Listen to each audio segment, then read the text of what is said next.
ایک سرکاری ملازم نے ایک واقعہ سناتے ہوئے بتایا کہ مردم شماری کے سلسلے میں میرا ہیرا منڈی کے علاقے میں جانا ہوا۔ میں نے ایک گھر کے دروازے پر دستک دی تو تھوڑی دیر بعد ایک بچی دروازے پر آئی۔ بچی نے آتے ہی ایک عجیب بات کہی، انکل آپ ہمیں جو سمجھ رہے ہیں ہم وہ لوگ نہیں ہیں۔ میں نے کہا بیٹا گھر کے کسی بڑے فرد کو بلائیں، میں مردم شماری کے سلسلے میں حاضر ہوا ہوں۔ بچی واپس چلی گئی۔ پتہ نہیں اس نے اپنی ماں سے کیا کہا کیا نہ کہا۔ کچھ دیر بعد اس کی ماں دروازے پر آئی اور آتے ہی مجھ سے کہنے لگی، آپ یہاں کیوں آئے ہیں؟ آپ جو سمجھ رہے ہیں ویسا بالکل بھی نہیں۔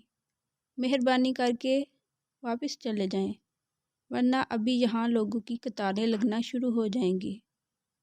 میں خاتون کی باتوں پر حیران ہوا، تسلی دی کہ آپ جیسا سمجھ رہی ہیں ویسا بھی نہیں ہے۔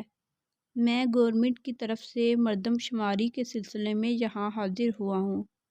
میری ڈیوٹی اس علاقے میں لگائی گئی ہے اور آپ کا گھر سب سے پہلے ہی گنتی میں آتا ہے۔ خاتون نے مجھے اندر آنے کو کہا۔ میں گھر میں داخل ہوا تو ایک سادہ سا کمرہ تھا۔ 3 بچے پڑھائی میں مصروف تھے۔ خاتون چہرے سے بہت اچھے خاندان کی لگ رہی تھی۔ اس سے پہلے کہ میں پوچھتا، اس نے خود ہی ایک دردناک کہانی سنانا شروع کر دی۔ کہنے لگی بھائی میں معذرت کرتی ہوں کہ میں نے آپ پر شک کیا، کیونکہ ادھر ہر وقت کوئی نہ کوئی اباش شخص دروازے پر دستک دیتا ہے اور بکواس کر کے چلا جاتا ہے۔ میں ادھر اپنی مرضی سے نہیں رہ رہی بلکہ مجبوری سے آئی ہوں۔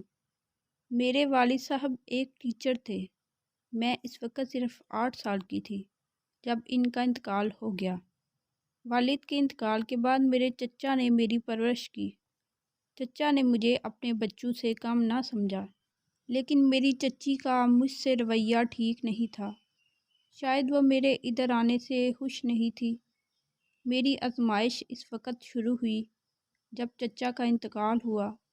چچا کے انتقال کے کچھ عرصے بعد میری چچی نے اپنی جان چھڑانے کے لیے ایک 40 سالہ آدمی سے میری شادی کرا دی، جبکہ اس وقت میری عمر 15 سال سے زیادہ نہیں تھی۔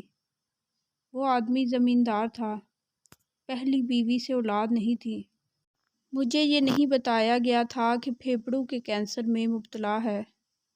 اس کا علاج جاری تھا مگر بچنے کی کوئی امید نہیں تھی۔ شادی کے 5 سال بعد اس کا انتقال ہو گیا اور 3 بچوں کی ذمہ داری مجھ پر تھی۔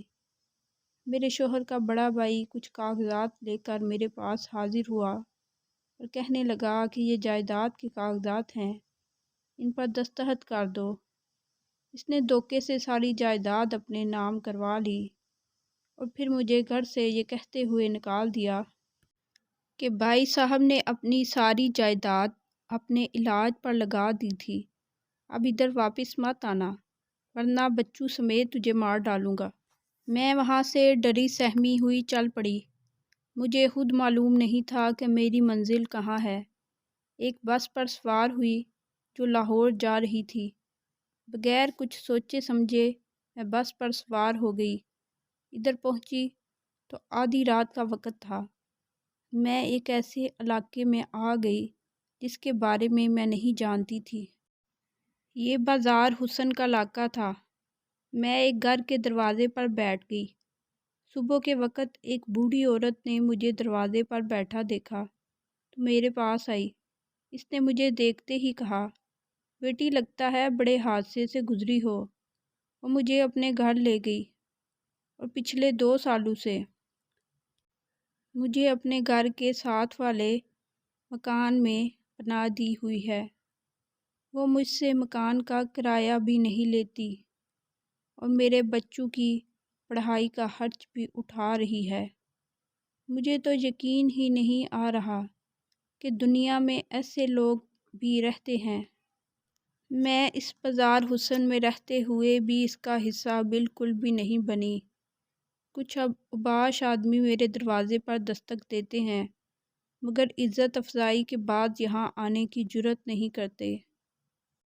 اس عورت کی کہانی سن کر میں نے اسے اپنی بہن بنا لیا اور جتنا ممکن ہو سکا اپنی استطاعت کے مطابق اس فیملی کی مدد کرتا رہا، صرف اپنے پروردگار کی رضا کی خاطر۔ ویڈیو اچھی لگی ہے تو لائک شیئر ضرور کریں اور چینل کو سبسکرائب کرنا نہ بھولیں اور کمنٹ سیکشن میں اپنی رائے کا اظہار ضرور کیا کریں۔ شکریہ۔